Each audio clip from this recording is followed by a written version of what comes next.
go in nor of what she would say. What could all that matter in comparison with the will of God, without whose care not a hair of man's head can fall? Chapter 4.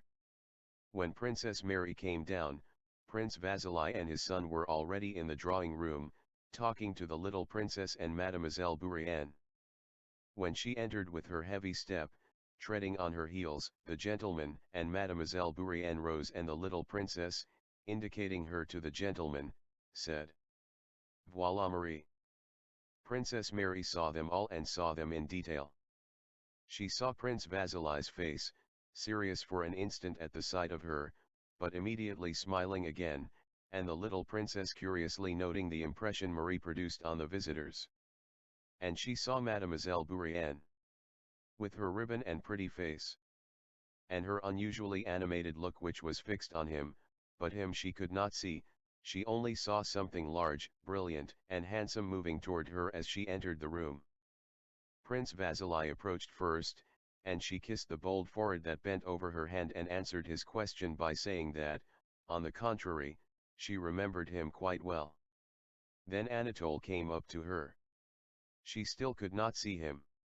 She only felt a soft hand taking hers firmly, and she touched with her lips a white forehead, over which was beautiful light brown hair smelling of pomade. When she looked up at him she was struck by his beauty. Anatole stood with his right thumb under a button of his uniform. His chest expanded and his back drawn in. Slightly swinging one foot, and, with his head a little bent, looked with beaming face at the princess without speaking and evidently not thinking about her at all. Anatole was not quick-witted, nor ready or eloquent in conversation, but he had the faculty, so invaluable in society, of composure and imperturbable self-possession.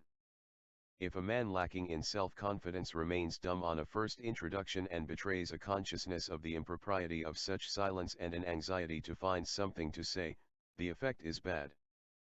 But Anatole was dumb, swung his foot, and smilingly examined the princess' hair. It was evident that he could be silent in this way for a very long time. If anyone finds the silence inconvenient, let him talk, but I don't want to, he seemed to say. Besides this, in his behavior to women Anatole had a manner which particularly inspires in them curiosity, awe, and even love, a supercilious consciousness of his own superiority.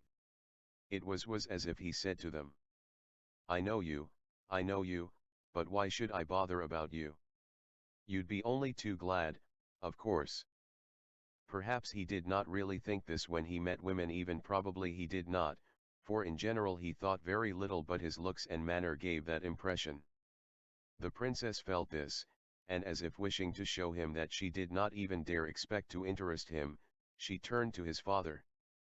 The conversation was general and animated, thanks to Princess Lisa's voice and little downy lip that lifted over her white teeth. She met Prince Vasili with that playful manner often employed by lively chatty people, and consisting in the assumption that between the person they so address and themselves there are some semi-private, long-established jokes and amusing reminiscences, though no such reminiscences really exist, just as none existed in this case. Prince Vasili readily adopted her tone, and the little princess also drew Anatole, whom she hardly knew, into these amusing recollections of things that had never occurred. Mademoiselle Bourienne also shared them, and even Princess Mary felt herself pleasantly made to share in these merry reminiscences. Here at least we shall have the benefit of your company all to ourselves, dear prince, said the little princess. Of course, in French. To Prince Vasili. It's not as at Annette's receptions where you always ran away. You remember cette chère Annette? Anna Pavlovna. Ah, but you won't talk politics to me like Annette. And our little tea table? Oh, yes. Why is it you were never at Annette's? The little princess asked Anatole. Ah, I know, she said with a sly glance, your brother Hippolyte told me about your goings-on. Oh. And she shook her finger at him, I have even heard of your doings in Paris. And didn't Hippolyte tell you? Asked Prince Vasili, turning to his son and seizing the little princess' arm as if she would have run away and he had just managed to catch her. Didn't he tell you how he himself was pining for the dear princess, and how she showed him the door? Oh, she is a pearl among women, princess, he added, turning to Princess Mary. When Paris was mentioned, Mademoiselle Bourienne for her part seized the opportunity of joining in the general current of recollections. She took the liberty of inquiring whether it was long since Anatole had left Paris and how he had liked that city.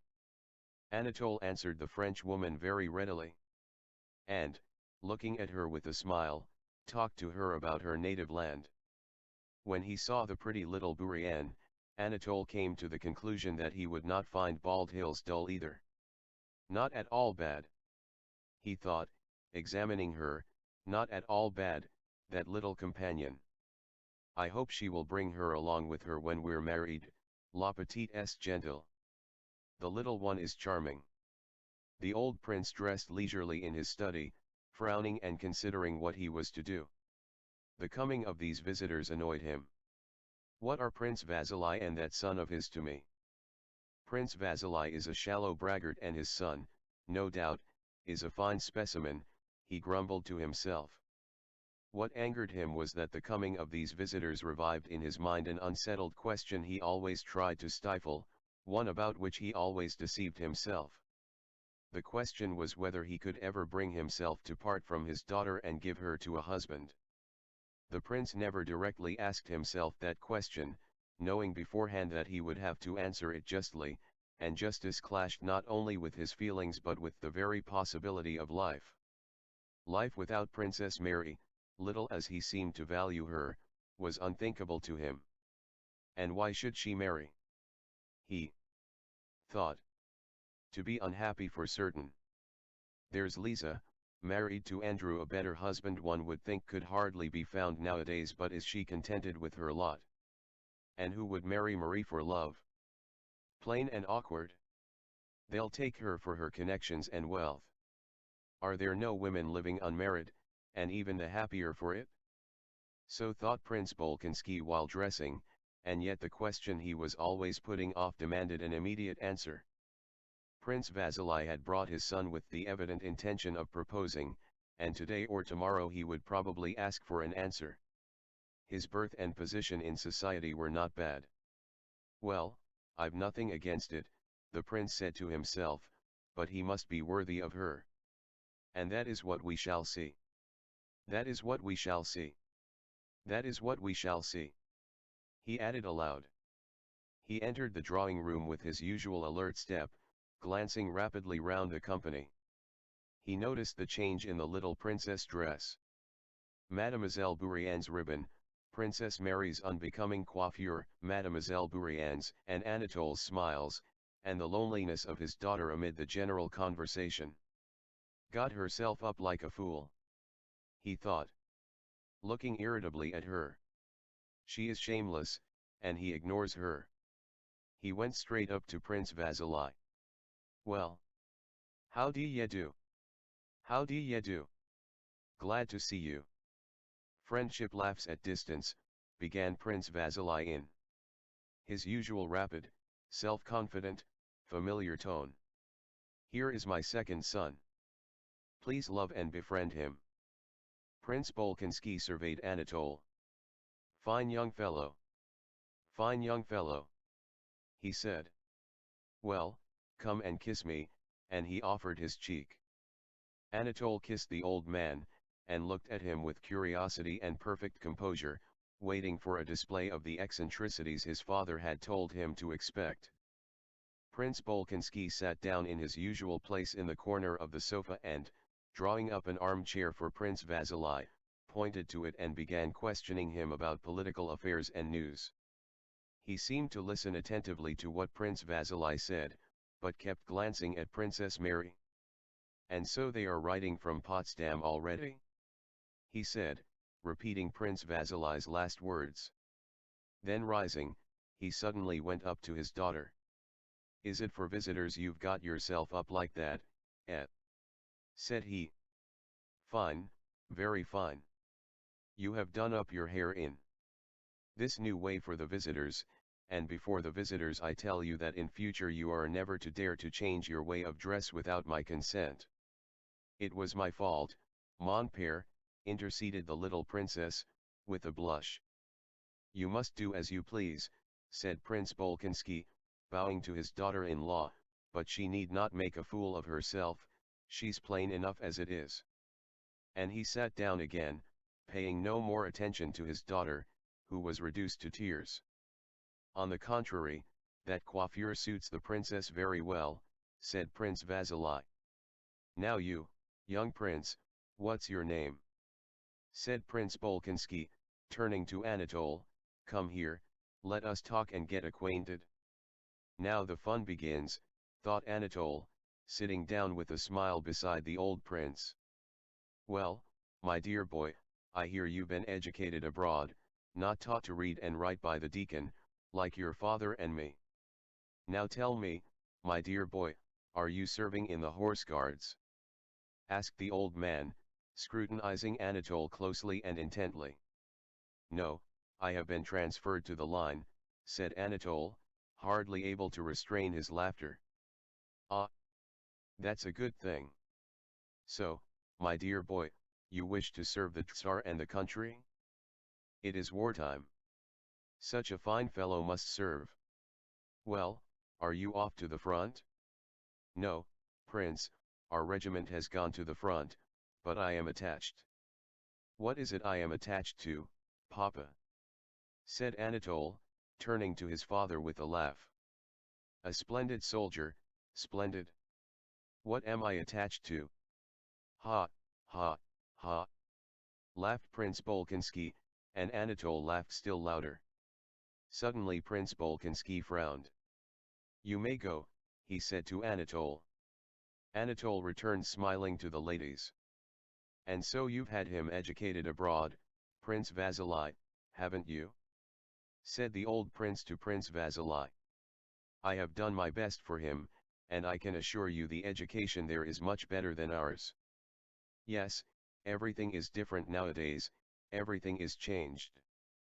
The lad's a fine fellow, a fine fellow. Well, come with me now. He took Prince Vasili's arm and led him to his study. As soon as they were alone together, Prince Vasili announced his hopes and wishes to the old prince. Well, do you think I shall prevent her, that I can't part from her? Said the old prince angrily. What an idea! I'm ready for it tomorrow. Only let me tell you, I want to know my son-in-law better. You know my principles, everything above board? I will ask her tomorrow in your presence. If she is willing, then he can stay on. He can stay and I'll see. The old prince snorted. Let her marry, it's all the same to me.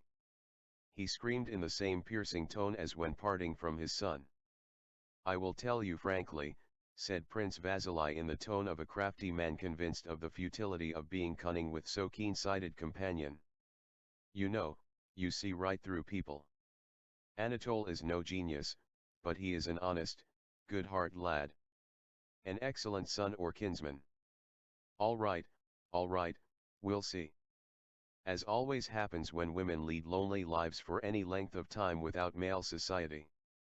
On Anatole's appearance, all the three women of Prince Bolkonsky's household felt that their life had not been real till then. Their powers of reasoning, feeling, and observing immediately increased tenfold, and their life, which seemed to have been passed in darkness, was suddenly lit up by a new brightness, full of significance. Princess Mary grew quite unconscious of her face and coiffure.